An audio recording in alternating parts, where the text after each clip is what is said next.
I'm Allie. And I'm Lolo. And this is Drunk Laundry. Can we talk about how the laundry machines never work?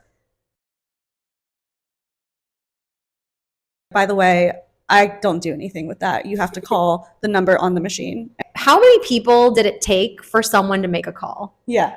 You know, at least 5 people pass that up. Yeah, because you're just kind of like, what? Wash, dry, fold. It's giving live, laugh, love, but laundry edition. 100%. They could do better. I am so that girl who leaves her laundry in a washer and hops on 3 phone calls. Are you on top of your shit, Allie? Do you come back at 45 minutes and put it in the dryer? Usually I do. Okay. I've learned to give it some time because the washer's never done when they say they're going to be done. No, it's a complete lie. The laundry room height is illegal. Way too low. If you're 5'4", you're beheaded. I don't understand how this entire operation is allowed. I don't understand how this entire building is allowed. There's a bike graveyard down here too. I've never seen a single soul walk through the hall with a bike. I have to admit, my Schwinn is over there. Oh my God. The one I used to sell cupcakes on in Beverly Hills in 2015. Your comforter wasn't dry the other night. Oh, that's right. You were having a meltdown. My comforter is not even like a big, fluffy, crazy thing. I put that thing in the dryer for 120 minutes, and that shit was still so wet. I had to dry it out on my bed throughout the whole night and not use it. I had to put it on the edge of my bed and hang it so that it's like an active drying. We're not living in units suited for air drying. There's not enough room. There's nowhere to hang it. That's a big piece of material. Nowhere for it to go. And except for on my bed. Right. You're trying to dry things over the shower, whatever, the bar. Mm-hmm. But then I'm like, but I need a shower. Right. So now everything is wet all the time. All the time and moldy. Berendo is wet. If there's not a flood, there's a fire. The Great Fire of 2023 was a whole event. Yes. I was out. I came home on a scooter. I saw all the fire trucks out there. Yeah. And I'm thinking, animals are inside. Right. What is going on? So I parked the scooter down the block, because I'm not going to scoot through the fucking firefighter shit. So I park it off to the side in front of this other building. And this lady out there says, "You're not going to park that scooter over here. You park it out in front of your building. There's a literal fire. I'm going to park the scooter here, and then I'm going to walk up slowly." I got to say, the next day there was a scooter in front of our building, and I went and I put it over in front of her building. Yes, you did. Because I'm petty. Old man across from you. I'm thinking these elderly people who are just still living their urban dreams. Mm-hmm. Are they okay? Did they get out okay? Because haven't you looked out your ring cam and seen him laying in front of his unit? Yes, it was constant. Right. I would hear something, and so I'd look at my ring camera, and he's just out laying half in his apartment, half out of his apartment. And I would be like, "Are you okay? Do you need help?" And he's like, "Leave me alone." He was 80-something from New York, Italian. Very Italian. Bonded with him about that. Yeah. So I don't have pets, but I do have Gucci boots.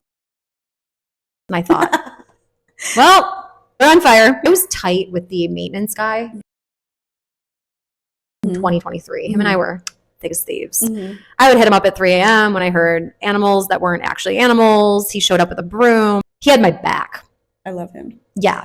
He was a vibe. So I hit him up via phone. I was like, "What's going on here? You kind of know everything." Yeah. He said, well, the girl on one was cleaning an apartment unit on the first floor. She decided to put clothes in the oven to dry them off. I know we only have 3 dryers down here, but babe, fabric, fire. Probably not the best idea. In this person, this character, she cleans units off grid. One time I remember I had just moved in and I had my cleaning ladies from my other house that I lived in. And I'm very loyal when it comes to cleaning fairies. And she stared these women down. They came in with all their tools, all their magic tricks. She goes, "Well, I can clean your place." And I said, "Girl, you steal holiday bread from Starbucks. You ain't touching my shit." The owner of that apartment didn't know Right. that there was, I heard it was sweatpants. I heard it was denim. Oh, well, see, you know how the rumors go. It's all starting to make sense because about 3 weeks ago, our original drunk laundry sign got stolen. She got a glow up.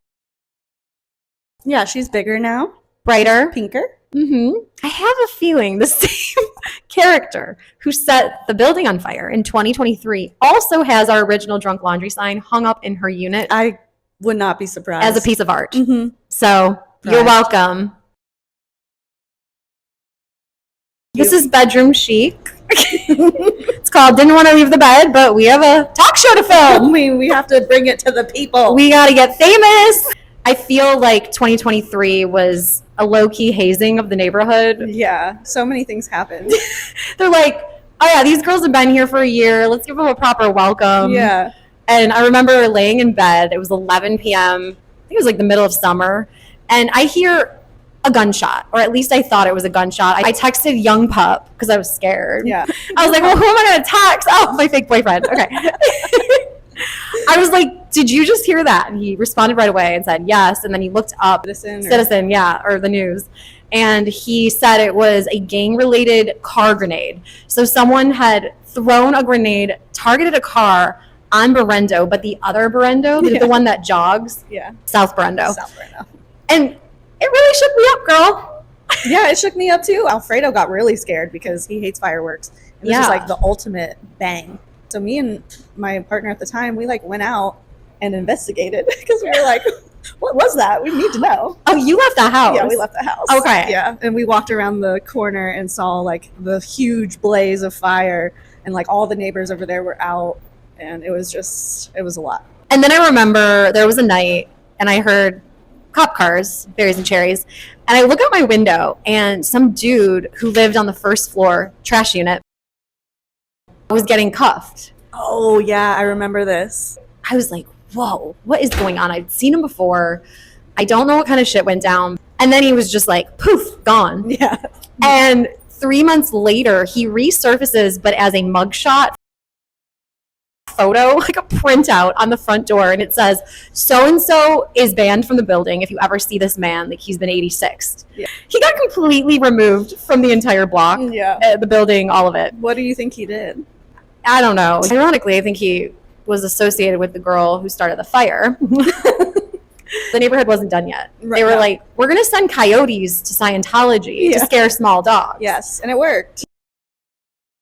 I didn't see a coyote on our walk at all, but then when we were coming back and I reached the bottom of our stairs, I like felt something looking at me, spying on me. And I was like, I turn around and there's a coyote just like standing at the bottom of the steps, looking up at me and Alfredo, like he wants to eat us. And I was like, I've never seen a coyote that up close before in my life. And I'm from West Virginia. The first coyote I see is in Hollywood. Did you hear about the guy who got stabbed to death? Kind of. I heard some chirping. Okay. So we were walking back from somewhere and we start going around the corner and then we see all these police cars, like the yellow cross tape, all the neighbors are outside. I was like, yeah, I don't really want to see that. I don't want to be traumatized tonight. Yeah. So we like took the long way, went all the way back around towards Scientology. He did something and then she stabbed him. South, right? Yes, of course. Where I like to frolic. We've survived 3+ years in this insane apartment complex. Yeah. So last night, Allie and I decided to do our own little hazing. We wanted to haze the building, so we threw a Berendo bop. It was a bop. It was. Started at Lolo's apartment. We played a game. We sure did, and it was an intimate party of 5. Us and the boys. It's a little dice game called Flirty Dice.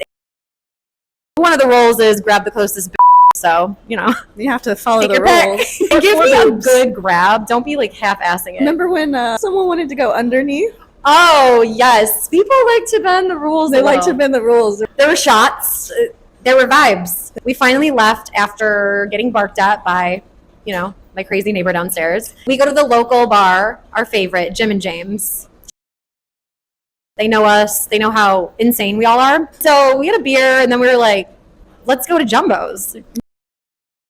If you've never heard of Jumbo's Clown Room, Chapel Roan rented it out for her birthday last year. Troye Sivan loves it. It's a bikini bar. It's been in Hollywood forever. It's such an establishment. It's so fun. Be clacking their heels. They clack. Right in front of your face while you're sipping your drink, and then you have to give them ones if you sit close. Yeah. The last stop on the bop was not your bed. It's not a bar, and maybe you did end up in someone else's bed. You know who you are. At first glance, you read the rundown of the bars, and you're like, oh, is that a new place? Is that a new bar? Yeah. I mean, maybe we should open it. Yeah. We need a dive bar over here. I think we should call it Not Your Bed. Let's do We're it. full of ideas. We're flowing. Not your bed. It would be such a low-key, skeezy, Yeah, dive. it would be like $5 PBRs. Yes. Like, that's our main. Frozen pizzas, just cooking in the oven. Yeah. for sure. No license. I mean, so speaking of bars, we go out last Friday to Silver Lake to a very cool, kind of bespoke place tucked within a restaurant. So it's like a room, it's leopard print. It's a very like LA, Totally. Silver Lake. Like, if you know, you know. There's only like a light that signifies there's anything there. Then you can hear through the door that people are inside. About 2 hours before our other friend and I got there, I had said to him, the bartenders of the East Side are super bitchy. We're sitting there, we're really feeling ourselves, okay? We had 3 pieces of cheese and 1 piece of bread for dinner. So at this point, it's all liquid, baby. Allie shows up to meet our friend and I, and she is probably like, the f*** did you guys drink? We are I was lit. sober. You said, I'll be there in 10. I have to make out with someone real quick. So yeah, she shows up. And then she kind of hops on the bandwagon a little bit. Yeah. I think I was trying to finish some tiki drink, some absurd drink that I had to have in this glass. I remember saying I want to close my tab to the bartender because that's normal. That's normal. That's what you do. So I gave her my last name. Said, check, like a check. And she said, what's the name? And he said, check. And then she looks at me like, the f***? And I said, her last name is Check. And then she said, well, Lauren would have worked just fine. Right. So my first Girl. name would have worked at a bar with at least 40 people inside. Chances are there might be another Lauren. And you're telling me there's multiple Checks at this bar? Right. She made you feel like a dick for giving her your last name. Right. Doing what you normally do at a bar when you close your tab. You give your surname. I think she felt stupid because she wasn't understanding that your last name is actually Check. Then it started to get personal with our other friend and how he was being belligerent. You know him. He's animated. He's not belligerent. He's very animated. He's adorable. He's just spirited. Yeah, he's yeah. And he asked her for another drink, and she was like, but are you okay though? How are you getting home? And he's like, oh my God, yeah, I'm fine. I'm walking. Right, like it was any of her business. Well, and then she looked at you and she's like, what about you? And you're like, I'm not driving. And I was like, I'm driving. And she's like, yeah, I feel like you're fine. I'm like, yeah, bitch, I am. 5 minutes pass. Like, we thought it was over. No, it's not the end because this other bartender comes up. Did not need to say any of this, by the way. He says, what, you've never had anyone look out for you before? Lolo stole the glass. I watched her do it. It's the best kind of dishware. It Stolen. is.